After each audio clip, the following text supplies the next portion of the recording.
احسن صاحب, although it's not been too many days, مگر آپ نے اسیس تو کر لیا ہوگا کہ سسٹم جو آپ چھوڑ کے گئے تھے وہ ابھی کے سٹیج پہ ہے. کیا اس سسٹم کو بہتر بنانے کے لیے گزشتہ حکومت نے ہوپ فلی کوئی کام کیا ہو؟ یہ جو ابھی شارٹ فال آ رہا ہے یا ابھی جو لوڈ شیڈنگ آ رہی ہے, یہ ٹیمپرری ہے یا کوئی مس مینجمنٹ ہوئی ہے میجر ماضی میں؟ جی, اس بدقسمتی سے لوڈ شیڈنگ کی وجہ بہت واضح ہے. اس وقت تقریباً 5,500 میگا واٹ کے جدید ترین بجلی پیدا کرنے کے ہائی ایفیشنسی یونٹس بند پڑے ہیں کیونکہ پچھلی حکومت نے بر وقت ان کے لیے گیس نہیں خریدی.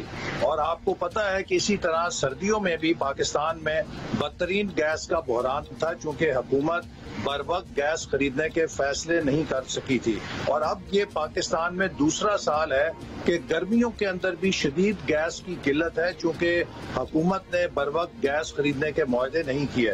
ہم کوشش کر رہے ہیں کہ انٹرنل ایڈجسٹمنٹس کے ذریعے اس گیس کی جو کمی سے بحران پیدا ہوا ہے اس کو بیلنس کیا جا سکے اور کچھ دوسرے ذرائع سے گیس لے کر بجلی پیدا کرنے والے منصوبوں کو دی جائے.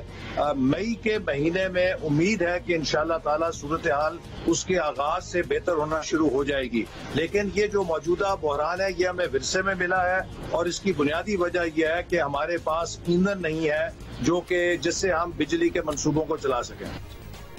اچھا احسن اقبال صاحب, گزشتہ حکومت کے دنوں میں جب کوئی بحران آتا تھا تو وہ پچھلی حکومت پہ ڈالتے تھے. اب آپ نے بھی کچھ ابھی جو گزری ہے حکومت اس کے اوپر تھوڑا سا ملبہ جو ہے ڈالا ہے. کوئی لانگ ٹرم پلاننگ ہو سکتی ہے کہ حکومتیں بدلتی رہیں بے شک, لیکن یہ ہمارا پلان ہے, یہ ہمارا ٹارگٹ ہے پاکستانیوں کے لیے, پاکستانی عوام کے لیے, اور یہ پورا ہوگا ڈسپائٹ اینی حکومت ان پاور؟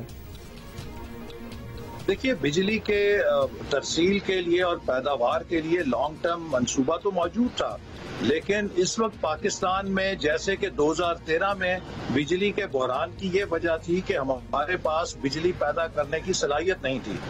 اس دفعہ فرق یہ ہے کہ بجلی پیدا کرنے کی صلاحیت موجود ہے لیکن وہ بند پڑی ہے کیونکہ اس کے لیے ایندھن کا بندوبست نہیں کیا گیا, اس کے لیے گیس حاصل نہیں کی گئی.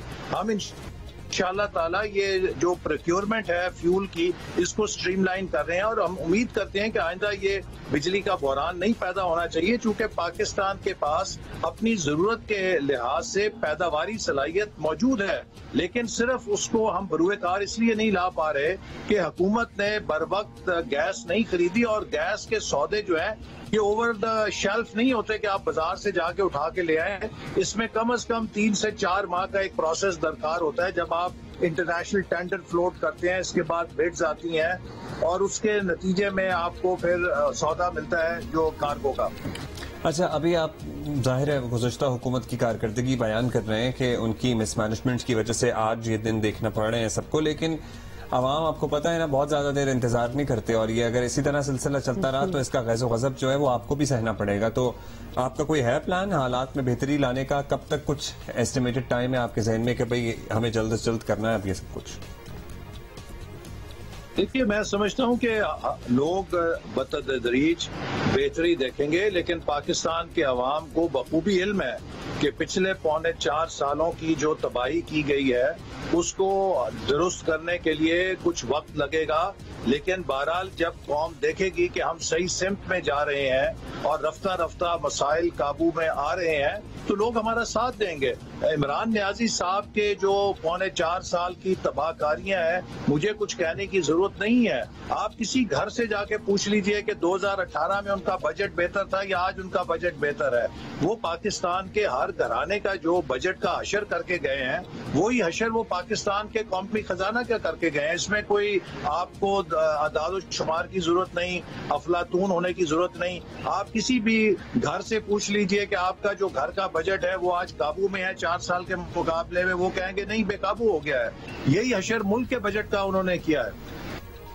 رائٹ. احسن اقبال صاحب آپ ہمارے ساتھ ہیں. اب ایک سوال ہو جائے تھوڑا ہٹ کے اس معاملے سے, تو آپ نے اسد عمر صاحب کو دعوت کی تھی فیئر ویل کی اور فیئر ویل ڈنر کی بریفنگ کے لیے بھی ان کو بلایا تھا, تو کوئی جواب آیا ان کی طرف سے؟ ابھی تک نہیں آیا, لیکن میں نے ایک نیک نیتی کے ساتھ کوشش کی ہے کہ ہم جمہوری عمل کے اندر اچھی روایات کو قائم کریں اور جو آؤٹ گوئنگ ہے اس کو عزت کے ساتھ رخصت کریں. تاکہ اس ملک کے اندر ٹالرنس کا ماحول پیدا ہو سکے. جو پولرائزیشن اس وقت پیدا ہو چکی ہے یا کی جا رہی ہے یہ پاکستان کے لیے زہر ہے. ہم سب پاکستانی ہیں, ہم اختلاف کر سکتے ہیں لیکن ہمیں اس اختلاف کو دشمنی اور نفرت میں نہیں تبدیل کرنا چاہیے. آئی وش کہ اس معاملے پہ اور لوگ بھی آپ کی طرح سوچتے ہوتے. بہت شکریہ آپ کا احسن اقبال صاحب. اوپر ایسا دوبر صاحب بڑے ریزنیبل آدمی آئی ایم شیور ہیں اور وہ رسپانس کریں گے اور رسپونڈ کریں اسد صاحب اور ملیں اور جو آپ لوگوں نے کام کیے ہیں اس کے بارے میں بتائیں احسن صاحب کو. مطلب کتنے سال بعد, 1.25 سال بعد الیکشن ہو جانے, اگر آپ لوگ دوبارہ جیت کے آ گئے تو ہوپ فلی اسی طرح آپ احسن صاحب کو بلائیں گے اور آپ احسن صاحب سے دوبارہ اور تھوڑی سی کرٹسی بھی میرا خیال ہے دکھانی چاہیے کیونکہ عوام نے بھی بہت کچھ دیکھ لیا. بڑے وہ ایک زوردار مقابلے بھی دیکھ لی, اینیموسٹیز بھی دیکھ لی, نفرتیں بھی دیکھ لی.